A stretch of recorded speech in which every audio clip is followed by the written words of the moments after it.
أعوذ بالله من الشيطان الرجيم. بسم الله الرحمن الرحيم. الحمد لله الذي أنزل على عبده الكتاب ولم يجعل له عوجا قيما لينذر بأسا شديدا من لدنه ويبشر المؤمنين الذين يعملون الصالحات أن لهم أجرا حسنا ماكثين فيه أبدا وينذر الذين قالوا اتخذ الله ولدا ما لهم به من علم ولا لآبائهم كبرت كلمة تخرج من أفواههم إن يقولون إلا كذبا فلعلك باخع نفسك على آثارهم إن لم يؤمنوا بهذا الحديث أسفا إنا جعلنا ما على الأرض زينة لها لنبلوهم أيهم أحسن عملا وإنا لجاعلون ما عليها صعيدا جرزا أم حسبت أن أصحاب الكهف والرقيم كانوا من آياتنا عجبا إذ أوى الفتية إلى الكهف فقالوا ربنا آتنا من لدنك رحمة وهيئ لنا من أمرنا رشدا فضربنا على آذانهم في الكهف سنين عددا ثم بعثناهم لنعلم أي الحزبين أحصى لما لبثوا أمدا نحن نقص عليك نبأهم بالحق إنهم فتية آمنوا بربهم وزدناهم هدى وربطنا على قلوبهم إذ قاموا فقالوا ربنا رب السماوات والأرض لن ندعو من دونه إلها لقد قلنا إذا شططا هؤلاء قوم اتخذوا من دونه آلهة لولا يأتون عليهم بسلطان بين فمن أظلم ممن افترى على الله كذبا وإذ اعتزلتموهم وما يعبدون إلا الله فأووا إلى الكهف ينشر لكم ربكم من رحمته ويهيئ لكم من أمركم مرفقا وترى الشمس إذا طلعت تزاور عن كهفهم ذات اليمين وإذا غربت تقرضهم ذات الشمال وهم في فجوة منه ذلك من آيات الله من يهد الله فهو المهتد ومن يضلل فلن تجد له وليا مرشدا وتحسبهم أيقاظا وهم رقود ونقلبهم ذات اليمين وذات الشمال وكلبهم باسط ذراعيه بالوصيد لو اطلعت عليهم لوليت منهم فرارا ولملئت منهم رعبا وكذلك بعثناهم ليتساءلوا بينهم قال قائل منهم كم لبثتم قالوا لبثنا يوما أو بعض يوم قالوا ربكم أعلم بما لبثتم فابعثوا أحدكم بورقكم هذه إلى المدينة فلينظر أيها أزكى طعاما فليأتكم برزق منه وليتلطف ولا يشعرن بكم أحدا إنهم إن يظهروا عليكم يرجموكم أو يعيدوكم في ملتهم ولن تفلحوا إذا أبدا. وكذلك أعثرنا عليهم ليعلموا أن وعد الله حق وأن الساعة لا ريب فيها إذ يتنازعون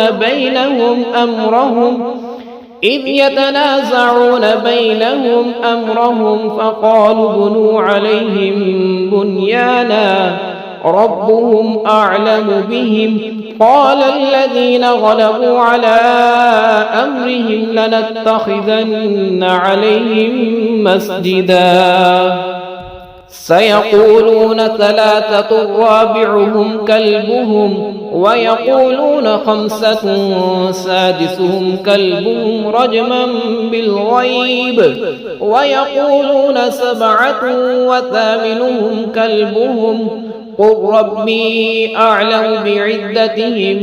ما يعلمهم إلا قليل فلا تمار فيهم إلا مراء ظاهرا ولا تستفت فيهم منهم أحدا. ولا تقولن لشيء إني فاعل ذلك غدا إلا أن يشاء الله واذكر ربك إذا نسيت وقل عسى أن يهديني ربي لأقرب من هذا رشدا. ولبثوا في كهفهم 300 سنين وازدادوا 9 قل الله أعلم بما لبثوا له غيب السماوات والأرض أبصر به وأسمع ما لهم من دونه من ولي ولا يشرك في حكمه أحدا. واتل ما أوحي إليك من كتاب ربك لا مبدل لكلماته ولن تجد من دونه ملتحدا. واصبر نفسك مع الذين يدعون ربهم بالغداة والعشي يريدون وجهه ولا تعد عيناك عنهم تريد زينة الحياة الدنيا ولا تطع من أغفلنا قلبه عن ذكرنا واتبع هواه وكان أمره فرطا. وقل الحق من ربكم فمن شاء فليؤمن ومن شاء فليكفر إنا أعتدنا للظالمين نارا أحاط بهم سرادقها وإن يستغيثوا يغاثوا بماء كالمهل يشوي الوجوه بئس الشراب وساءت مرتفقا. إن الذين آمنوا وعملوا الصالحات إنا لا نضيع أجر من أحسن عملا أولئك لهم جنات عدن تجري من تحتهم الأنهار يحلون فيها من أساور من ذهب ويلبسون ثيابا خضرا من سندس واستبرق متكئين فيها على الأرائك نعم الثواب وحسنت مرتفقا. واضرب لهم مثل الرجلين جعلنا لأحدهما جنتين من أعناب وحففناهما بنخل وجعلنا بينهما زرعا كلتا الجنتين آتت أكلها ولم تظلم منه شيئا وفجرنا خلالهما نهرا وكان له ثمر فقال لصاحبه وهو يحاوره أنا أكثر منك مالا وأعز نفرا ودخل جنته وهو ظالم لنفسه قال ما أظن أن تبيد هذه أبدا وما أظن الساعة قائمة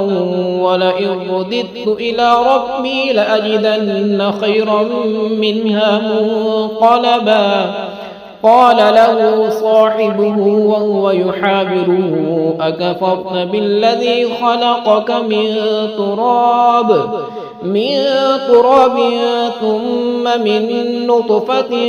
ثم سواك رجلا لكن هو الله ربي ولا أشرك بربي أحدا ولولا إذ دخلت جنتك قلت ما شاء الله لا قوة إلا بالله إن ترني أنا أقل منك مالا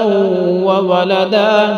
فعسى ربي أن يؤتيني خيرا من جنتك ويرسل عليها حسبانا من السماء فتصبح صعيدا زلقا أو يصبح ماؤها غورا فلن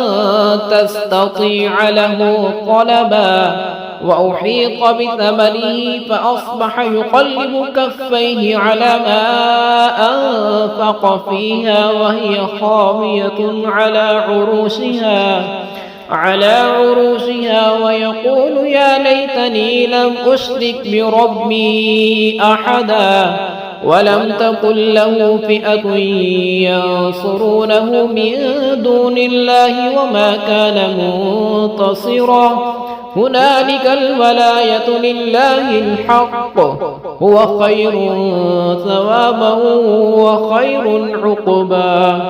واضرب لهم مثل الحياة الدنيا كماء أنزلناه من السماء فاختلط به نبات الأرض فأصبح حشيما تذروه الرياح وكان الله على كل شيء مقتدرا المال والبنون زينة الحياة الدنيا والباقيات الصالحات خير عند ربك ثوابا وخير أملا ويوم نسير الجبال وترى الأرض بارزة وحشرناهم فلم نغادر منهم أحدا وعرضوا على ربك صفا لقد جئتمونا كما خلقناكم أول مرة بل زعمتم أن لن نجعل لكم موعدا ووضع الكتاب فترى المجرمين مشفقين مما فيه ويقولون يا ويلتنا ما لهذا الكتاب لا يغادر صغيرة ولا كبيرة إلا أحصاها ووجدوا ما عملوا حاضرا ولا يظلم ربك أحدا وإذ قلنا للملائكة اسجدوا لآدم فسجدوا إلا إبليس كان من الجن ففسق عن أمر ربه أفتتخذونه وذريته أولياء من دوني وهم لكم عدو بئس للظالمين بدلا ما أشهدتهم خلق السماوات والأرض ولا خلق أنفسهم وما كنت متخذ المضلين عضدا ويوم يقول نادوا شركائي الذين زعمتم فدعوهم فلم يستجيبوا لهم وجعلنا بينهم موبقا ورأى المجرمون النار فظنوا أنهم مواقعوها ولم يجدوا عنها مصرفا ولقد صرفنا في هذا القرآن للناس من كل مثل وكان الإنسان أكثر شيء جدلا وما منع الناس أن يؤمنوا إذ جاءهم الهدى ويستغفروا ربهم إلا أن تأتيهم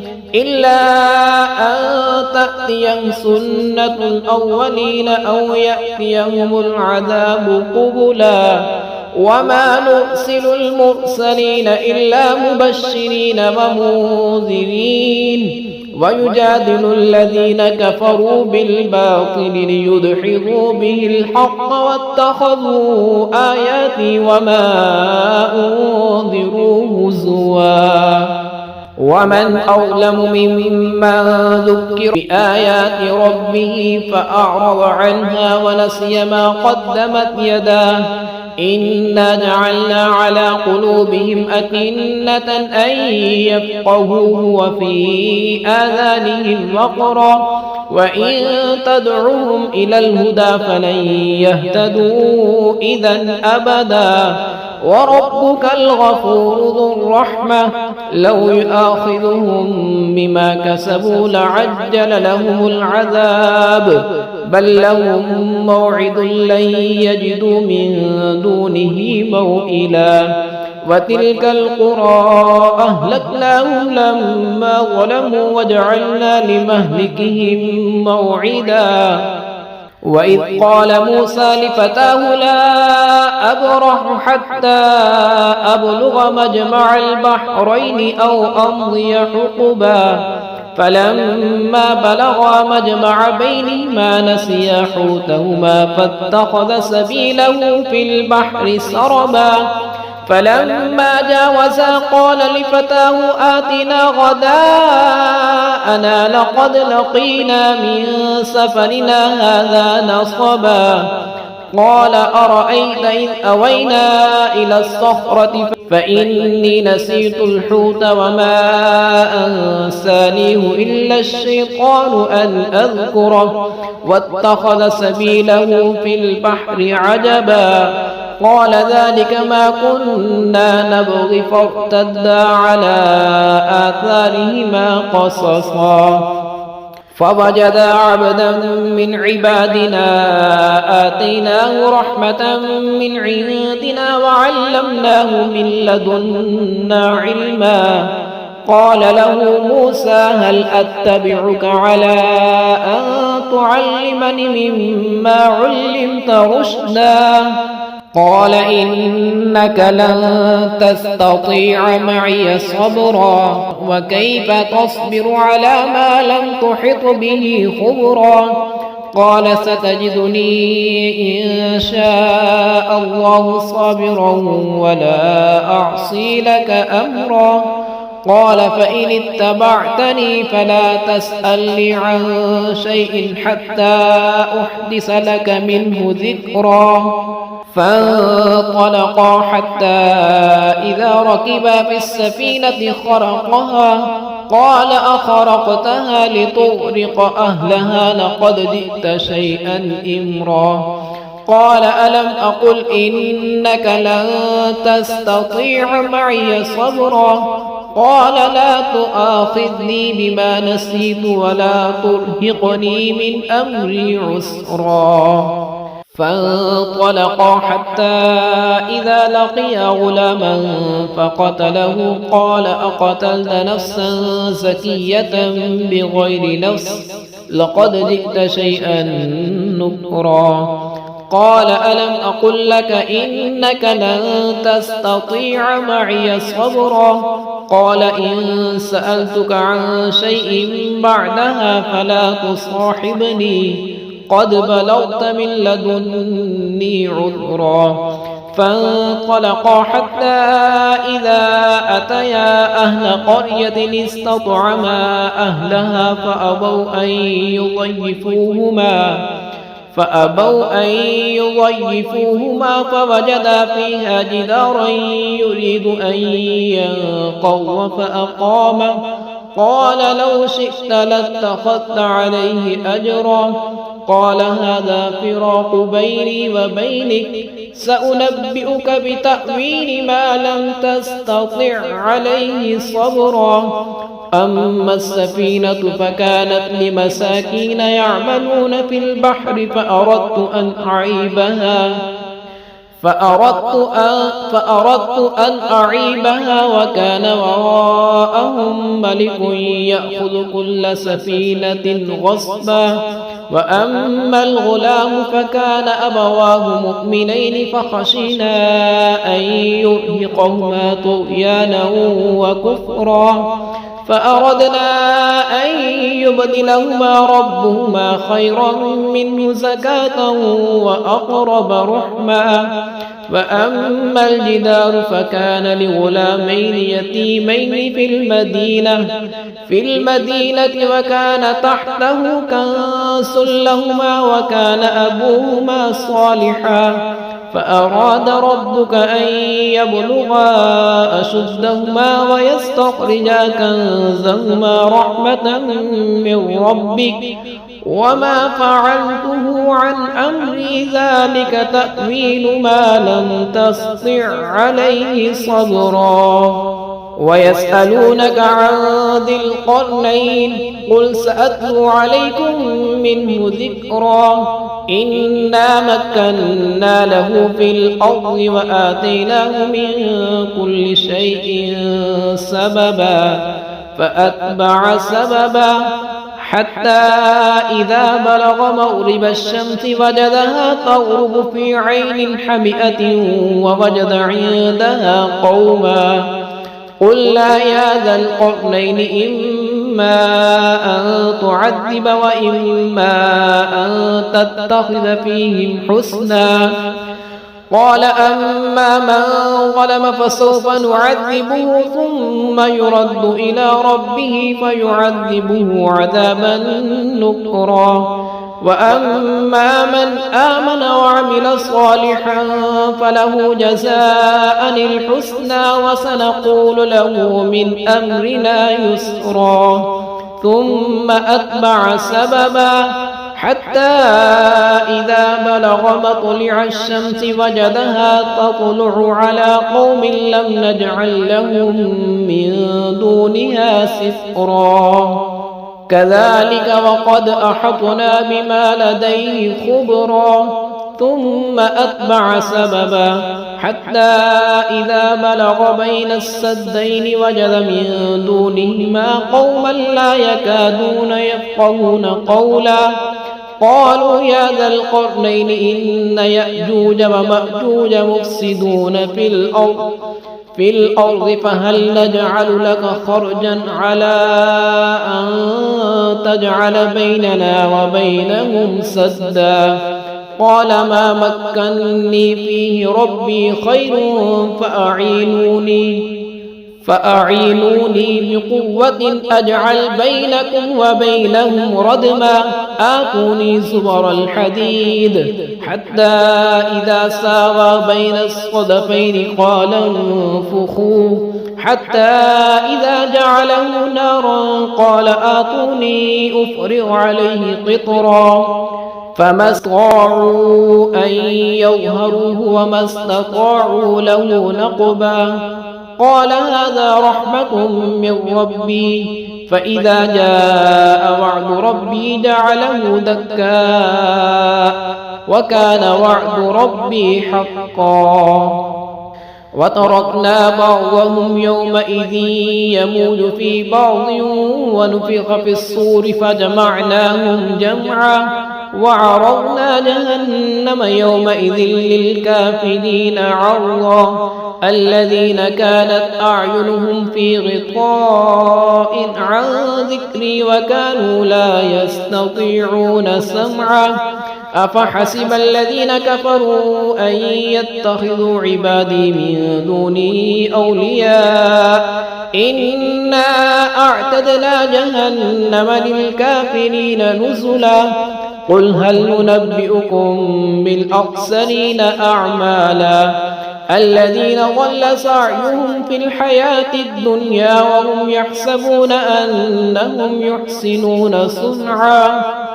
أولئك الذين كفروا بآيات ربهم ولقائه فحبطت أعمالهم فلا نقيم لهم يوم القيامة وزنا ذلك جزاؤهم جهنم بما كفروا واتخذوا آياتي ورسلي هزوا